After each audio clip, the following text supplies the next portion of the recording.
Excellent. Now we'll move on to this massive topic that's going around, that is the difference between a female and male super balances in Australia.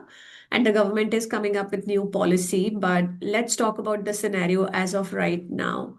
What Mhm. do you think are the challenges that women face today uniquely, and how can financial planning help a woman overcome these challenges? That's a really good question. Women and men, they are a bit different. And when it comes to corporate life, or there's no pay parity, there is some gap between Mhm. their income. On an average, I think I was reading an article around 11 to 12% women are paid less as compared to men.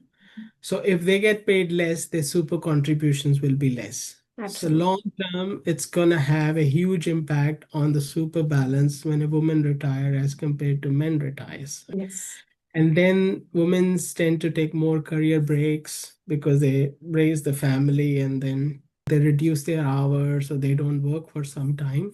And that can also have an impact on your long-term retirement savings because they're not saving enough.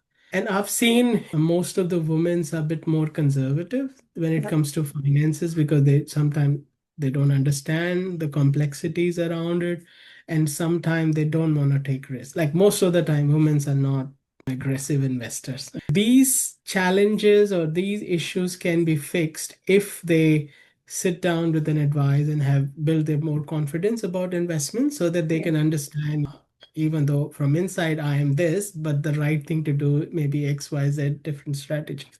If Yes. they sit down and work out, there can be hiccups coming throughout their financial journeys, what they can do from now onwards. So they can plan in advance to fill those gaps in future so that they can retire at the same or higher balance than the men. Yes. For them, the planning is very, very important. And Yeah. most of the time, women just neglect it.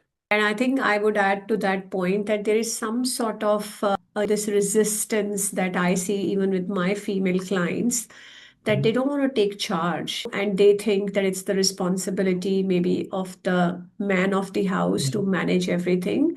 I think having an insight into how your finances are going as a family is also very critical.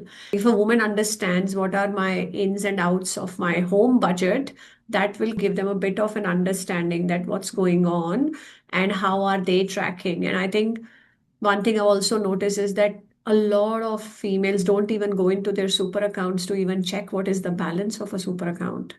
Like if I have to ask what's your super balance, they would have to first figure out what is the login details to even see what's my So, super balance. Having that awareness and having that input into the family as well to manage the cash flow, that can kind of help a woman pretty well. And I think the financial planner can definitely set them up to make better investments so that they can also retire with a handsome balance. and that's the reality. We need to build their confidence. I get clients, husband come for the meeting and they say, "Oh, leave the wife out of it. I'll manage everything." Yeah, I'll insist that bring her so that we are doing gonna have an impact on her as well. absolutely. So Yes. even though she is not doing anything at the moment, she need to understand what's going on, and it builds the confidence. Absolutely. And I think we need to educate more women, give them confidence so that they can be part of this journey as well.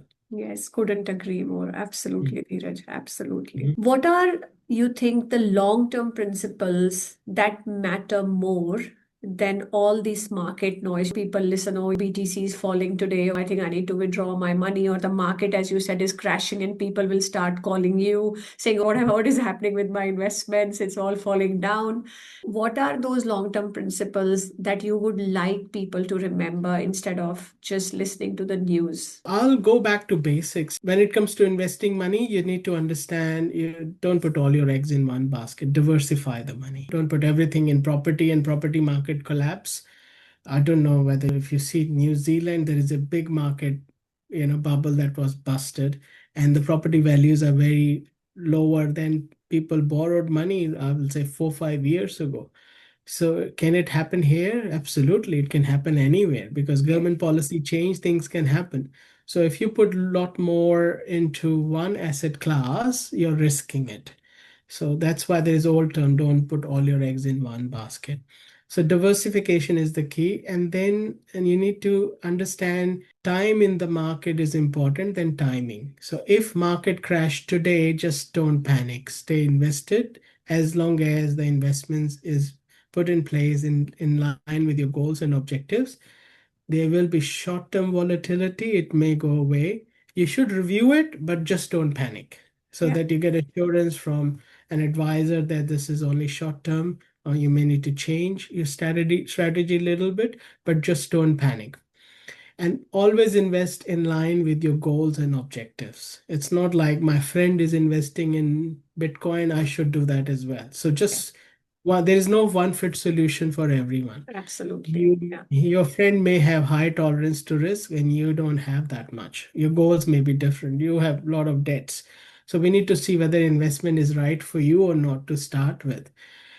And have a discipline and education around how investments are, how they work, just the basic. I don't want you to learn, which share to buy, but yeah, you need to understand how market behaves. yeah, So I will say if you stick to these, you don't need to know anything else. You just stick to your plan and just don't panic and have a disciplined approach, an informed approach, and then you will be okay. yeah, And just remember, no one can make more money than the market. If someone says, I can give you 20% return, just remember, higher the risk, higher the return. So there may absolutely. be something fishy. You Yes. may be going into very high aggressive investment. You can lose everything as well. Absolutely. There's no quick rich schemes, that are existent there. That is a red flag in its own right. That if there is something like this, then, one needs to be very careful about it. Yes. Now, I think what I would like the viewers to kind of do a takeaway, what are the things, what are the golden nuggets that you can leave the listeners with